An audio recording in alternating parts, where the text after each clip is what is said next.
80 mingga oyoq kiyim olishni xohlaysizmi? Masalan, men 5 yildan beri chet davlatlardan o'zini narxida tovar olsam, har doim narsalarim sifatli, mana shunaqa korobkalarda yetib keladi. Masalan, mana shu baletkani ham men sifatini ko'rib turibsizlar, kargolari bilan 80 mingga olganman. Juda ham sifatli.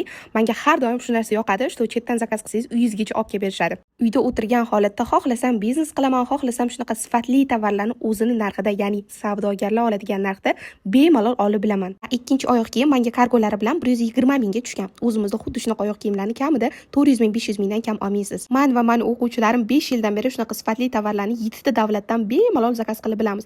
Ayniqsa brend tovarlar deysiz, xohlagan tovaringizni mana shunaqa sifatli holatda olib keltirishingiz mumkin. Xohlasangiz uyda o'tirgan bo'lsangiz, bekorchilikdan uyda o'tirib onlayn biznesingizni boshlab yuborsangiz ham bo'ladi. Aynan mana shu krossovkani o'zimizda 580 mingga ko'rgandim. Menga esa kargolari bilan 280 mingga aylandi. Agar siz ham uyda o'tirgan ayol bo'lsangiz, o'zingiz, farzandlaringiz, oilangiz uchun shunaqa tovarlarni o'zini narxida arzon va sifatli olib keltirishni xohlasangiz, sizni Zakaz Pro kursimga taklif qilaman. Darsligimda siz bitta emas, ikkita emas, 7 ta davlatdan o'zini narxida birinchi qo'l bo'lib arzon va sifatli tovarlarni olib keltirishni o'rganasiz. Hammasi noldan o'rgatib beriladi. Hozirda kursim juda ham katta chegirmada. Agar siz ham kursimga yozilmoqchi bo'lsangiz, Telegramdan murojaat qiling.